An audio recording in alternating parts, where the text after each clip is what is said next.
আসসালামু আলাইকুম। আমি প্রতিটা ভিডিওর শুরুতে আপনাদেরকে জিজ্ঞাসা করি বা বলে থাকি যে আশা করি আপনারা ভালো আছেন। এই ভিডিওতে বলছি না, কারণটা অবশ্যই আপনারা জানেন। আমরা দূর থেকে যে পরিস্থিতি দেখছি দেশের, আপনারা কাছে থেকে দেখছেন, নিশ্চয়ই আমাদের চাইতে বেশি খারাপ লাগছে।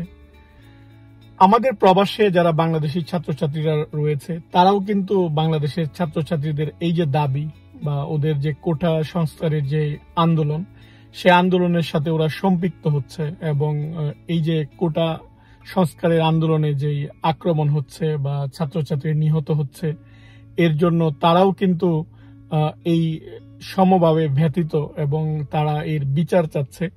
এরই কিছু ছবি বা ভিন্ন ভিন্ন ইউনিভার্সিটিতে যে বাংলাদেশি ছাত্রছাত্রী রয়েছে, তারা কিভাবে আন্দোলন করছে বা কিভাবে সম্পৃক্ত হচ্ছে, সেটাই দেখাবো এই ভিডিওতে। Demands of the whole country are reflected in this student movement. Unfortunately, the peaceful protests have been met with terrible violence. Many brothers have laid down their lives already. May their soul rest in peace. Your sacrifice will not go in vain. We condemn the violence against students and urge that the demands be fulfilled immediately. Now, we will hold 1 minute of silence in honor of the lives that we have lost in this protest. এগুলো হচ্ছে 17 জুলাই কিংবা 18 জুলাই আমেরিকার বিভিন্ন ক্যাম্পাসে বাংলাদেশি ছাত্রছাত্রীরা তাদের ক্যাম্পাসে এরকমভাবে দাঁড়িয়েছে। তারাও যেহেতু বাংলাদেশের ভিন্ন ভিন্ন ইউনিভার্সিটি থেকে পড়ে এই জায়গাটায় এসেছে, তাদের ক্যাম্পাসে যে রক্তক্ষরণ হচ্ছে সেই রক্তক্ষরণের জাস্ট প্রতিবাদ, অর্থাৎ অনেকের মতো বা সবার মতো তাদেরও প্রাণ কাঁদছে নিজের ক্যাম্পাসে এরকম ঘটনা দেখে, তাই তারা এরকমভাবে দাঁড়িয়েছে। দেখুন, যারা এখানে পড়ালেখা করে তারা একসাথে তাদের যেই মতামত, তাদের যে অভিমত, সেটা তারা ব্যক্ত করেছে। আমেরিকার বেশিরভাগ বিশ্ববিদ্যালয়গুলোতেই ছাত্রছাত্রীরা এরকমভাবে প্লেকার্ড বা ব্যানার নিয়ে তারা দাঁড়িয়েছে এবং আমি জাস্ট কয়েকটা আপনাদেরকে দেখাচ্ছি যারা আমার সাথে কানেক্টেড বা যাদের ছবি আমি পেয়েছি। কিন্তু সারা আমেরিকায় প্রতিটা স্টেটেই এরকমভাবে বা এর বাইরেও কিন্তু সাধারণ মানুষও দাঁড়িয়েছে এবং সাধারণ মানুষ সবচেয়ে বেশি যে জায়গাটায় জড়ো হয় বা প্রতিবাদ জানায় যে কোনো ঘটনার পর, সেটা হচ্ছে আমেরিকার টাইমস স্কোয়ার। সেই টাইমস স্কোয়ারেও দেখলাম যে 18 জুলাই অর্থাৎ বৃহস্পতিবার সন্ধ্যাবেলায় লোকজন জড়ো হয়েছে।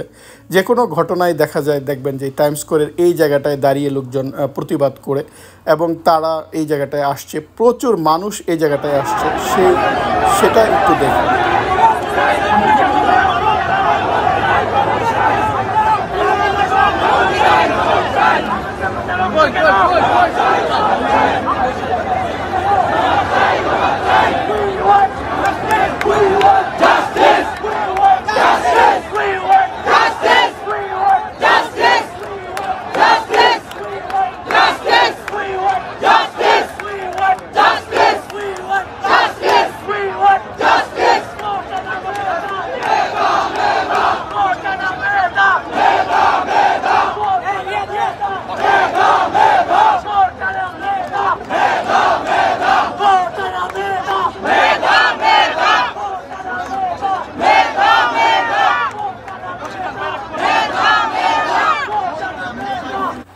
আমি যখন এই ভিডিওটা আপলোড করছি 19 জুলাই, অলরেডি 24 ঘন্টা আমাদের দেশের কারোর সাথে কোনো যোগাযোগ নেই এবং দেশের নেটওয়ার্ক বন্ধ।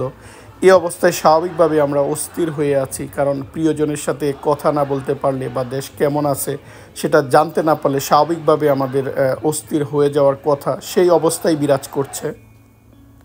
আশা করি এই কোটা সংস্কার আন্দোলনের ছাত্রদের যে দাবি, সেই দাবিগুলা সরকার পূরণ করে নেবে এবং এই যে আন্দোলনে নিহত হয়েছে এর সঠিক বিচার হবে, অর্থাৎ ওদের যে দাবি সেই দাবিগুলা পূরণ হোক এবং এই সমস্যার খুব দ্রুত সমাধান হোক, সেই কামনায় আজকের ভিডিওটি এখানেই শেষ করছি। আল্লাহ তাআলা আপনাদেরকে ভালো রাখুন, সুস্থ রাখুন।